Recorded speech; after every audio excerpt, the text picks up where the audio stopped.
Chinese Communist Party hypes up an invasion of Taiwan by saying Taiwanese are rushing to buy wartime supplies. Then Chinese people started to panic buy, and things got out of hand.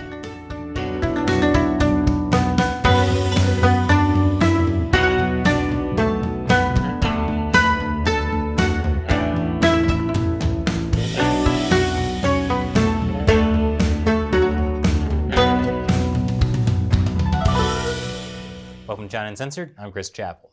This episode is sponsored by Surfshark. You should be using a VPN like Surfshark to protect yourself whenever you go online. So, 2022 is coming up, and it's a very important year because Xi Jinping is going to be re-elected. But in order to stay in power, Xi needs to maintain his image as the most bestest leader of China. And that includes making people believe he'll keep true to his promise to pursue reunification with Taiwan by peaceful means. Even if to do that, he has to change the definition of peace to include sending peacekeeping troops to invade from the air and from the sea. It's like you got that itch on one part of your back that's so hard to get to, but the only way you can scratch it is to invade Taiwan. The propaganda that Taiwan will soon be unified with the mainland is so pervasive in China that many Chinese people just take it as a given. And that leads to things like this trending article, which has now been removed by the author. It's called How to Buy a House in Taiwan Province After Reunification. It talks about reunification as if it's just a fact that China will succeed and other world powers won't defend Taiwan.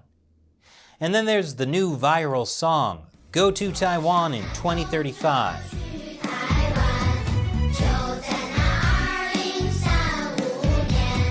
The song was almost too viral.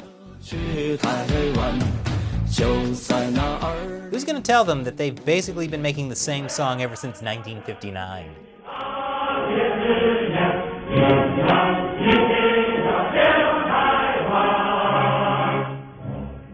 Although they don't use the word liberate anymore, since an authoritarian country liberating a democracy seems a bit weird. But reunification? That sounds much better. Despite the inconvenient fact that Taiwan was never under the control of the Chinese Communist Party, that's why in Chinese they just call it unification. Chinese state-run media push the idea that taking over Taiwan in the near future is a given. A few weeks ago, the top trending topic on Chinese social media platform Weibo reads, #Taiwanese begin to stock up on supplies. A state-run media called China News Service reported that statistics show 42.6% of Taiwanese expressed concern about a war between the two sides of the strait. Some people in Taiwan are even worried about a war and have begun panic buying supplies. This is a type of psychological warfare. It gives the idea that Taiwan is scared of China's almighty greatness. Patriotic Chinese netizens in the comments couldn't wait to celebrate. Why bother? The invasion will be over and done in one night's time. They ought to first embroider our red flag. Practice singing our national anthem.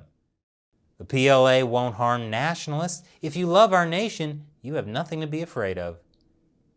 Oh, I think they have plenty to be afraid of. Unfortunately for people who care about accuracy, the pictures of crowded stores in Taiwan had nothing to do with Taiwanese people buying wartime supplies. They were just folks visiting Costco on the weekends to prepare for the holidays and spend their coronavirus stimulus money. Of course it was Costco. But while this trending topic was an ego stroke for Chinese nationalism, it backfired. Big time. Because Chinese people saw it and actually began panic buying. I'll explain more after the break. Welcome back. On November 1st, China's Ministry of Commerce released a statement about ensuring supply and stabilizing prices for the seasons to come. Of course they want to stabilize prices. China is facing massive inflation spikes, like the 157% increase in spinach prices due to weather and scarce resources. To make things more cryptic, in the following days, local administrations, like the Emergency Management Department of Jiangsu Province, distributed a recommended list of family emergency material reserves. Like I said earlier, people were convinced by Chinese media that a Taiwan invasion is around the corner. But then, they put two and two together. People began to think, if people in Taiwan are stocking up on wartime supplies, maybe I should too. And then came the real panic buying in mainland China. Crowds of people stuffed shoulder to shoulder, pushing and shoving to buy basic foods like rice, flour, and oil. Wow, this makes Walmart on Black Friday look like a calm, orderly procession. People were falling left and right. And yes, fights broke out in the supermarkets. Stores were wiped clean by shoppers.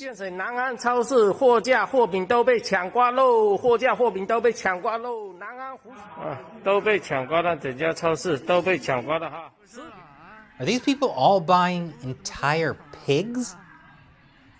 I've never seen anything like this before. But buying a whole pig could seem restrained when compared to other reports. Some people were reported to have bought 600 kilograms of rice at a single trip to the store. For Americans out there, that's more than 1,300 pounds of rice. Why would one person buy 1,300 pounds of rice? Oh right, to jack up the price and resell it, creating exactly the type of price inflation Chinese state media were trying to avoid. So what is the Chinese Communist Party doing to solve the problem they created? They're trying to take it all back, calling everything rumors and fabricated news. In the end, they literally said, don't read too much into it. Look, CCP, every time you make a mistake, you can't just hit Control-Z. You can only control people who disagree. And now the Chinese Communist Party is blaming people for listening to the propaganda they'd been pushing in state-run media. This feels like an abusive relationship. But the good news is, there's another crisis that will make people forget how badly they screwed up the Taiwan panic buying stuff. China has reported its highest number of new COVID-19 cases in almost 3 months. If you can't solve an existing crisis, just create a new one. And this episode has been sponsored by Surfshark.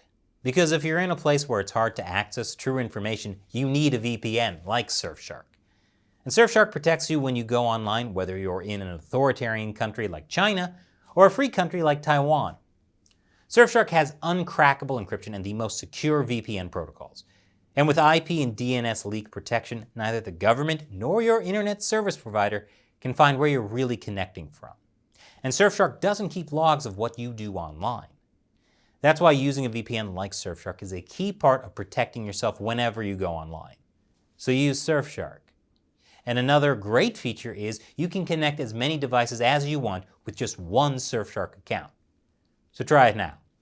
Surfshark has a special Black Friday deal that includes 83% off a 2-year plan plus 4 extra months for free. Go to surfshark.com/uncensored and use the code uncensored to get their deal that includes 4 extra months for free. Use the link in the description below. Once again, I'm Chris Chappell. Thanks for watching China Uncensored.